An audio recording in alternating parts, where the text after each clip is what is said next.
Hello बच्चों, let's read the question. Question says evaluate limit x tends to 0 greatest integer of a sin x by x plus greatest integer of b tangent x by x if a and b are positive integers where this denotes, ये box है जो denotes greatest integer function.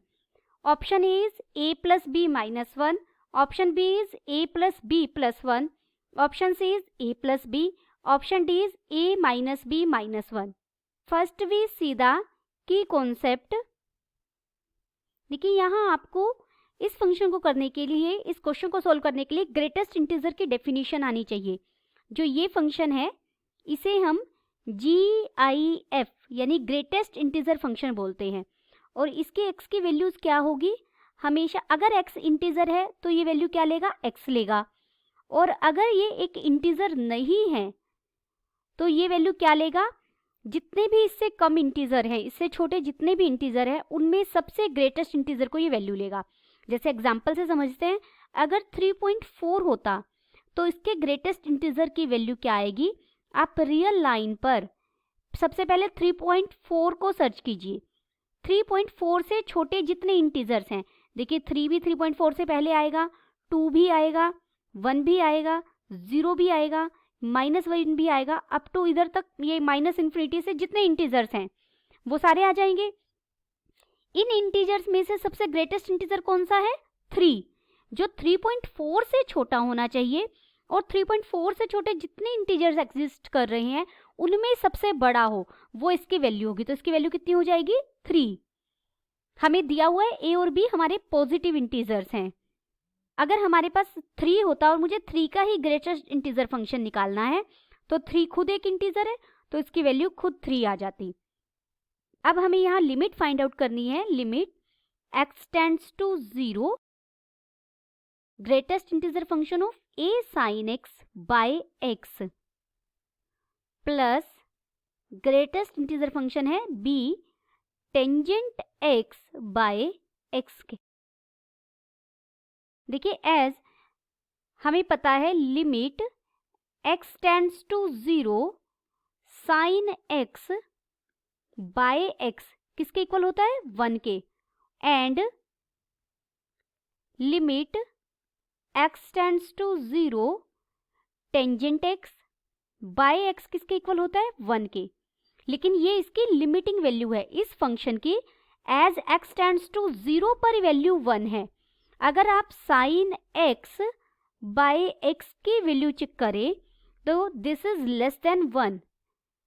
And tangent x by x की जो value है वो always greater than 1 होती है. इनकी लिमिटिंग वैल्यू, लिमिट रखने पर, लिमिट को x टेंड्स टू 0 रखने पर हमें ये वैल्यू 1 देते हैं दोनों. लेकिन अगर आप लिमिट रिमूव कर दे, सिर्फ इस फंक्शन की बात करें साइन x बाय x, तो इसकी वैल्यू हमेशा लेस देन 1 आएगी. And tangent x by x की वैल्यू हमेशा ग्रेटर देन 1 आएगी. दिस इम्प्लाइज, अगर मैं इसे a से मल्टीप्लाई कर दूं तो a sine x by x is less than a. हमें a पॉजिटिव इंटीजर दिया गया है तो इनइक्वालिटी चेंज नहीं होगी. और अगर यहाँ पर हम b से मल्टीप्लाई कर दें, a और b दोनों पॉजिटिव इंटीजर हैं, तो ये बन जाएगा ग्रेटर देन b. अब ये नंबर, ये जो है a sine x by x, ये लेस देन a है, a से छोटा है, और a क्या है, इंटीजर है. तो इसकी जो वैल्यू आएगी a sine x by x, इसकी जब आप ग्रेटेस्ट इंटीजर की वैल्यू देखेंगे तो ग्रेटेस्ट इंटीजर क्या आ जाएगा, a माइनस 1. एंड और इसकी जब आप ग्रेटेस्ट इंटीजर की वैल्यू देखेंगे b tangent x by x, क्योंकि ये क्वांटिटी b से बड़ी है. मान लीजिए b पॉजिटिव इंटीजर है, यहाँ है कुछ, और ये b से बड़ा है. b से बड़ा है तो b के कहीं बाद होगा, तो इस जो b के बाद नंबर आएगा b tangent x by x, b tangent x by x, इसके ग्रेटेस्ट इंटीजर की वैल्यू तो या तो b ही होगी, अगर ये, क्योंकि ये स्ट्रिक्टली ग्रेटर देन 1 है. Therefore, now अब हम करेंगे limit x tends to 0 a sin x by x plus b tangent x by x is equal to, इसकी लिमिटिंग वैल्यू क्या आई a-1 और इसकी क्या आई b. इसे मैं लिख सकती हूँ दोबारा a plus b -1. This implies option A is correct. Option A is correct and all other options are incorrect. Hope you understood it well. Best of luck.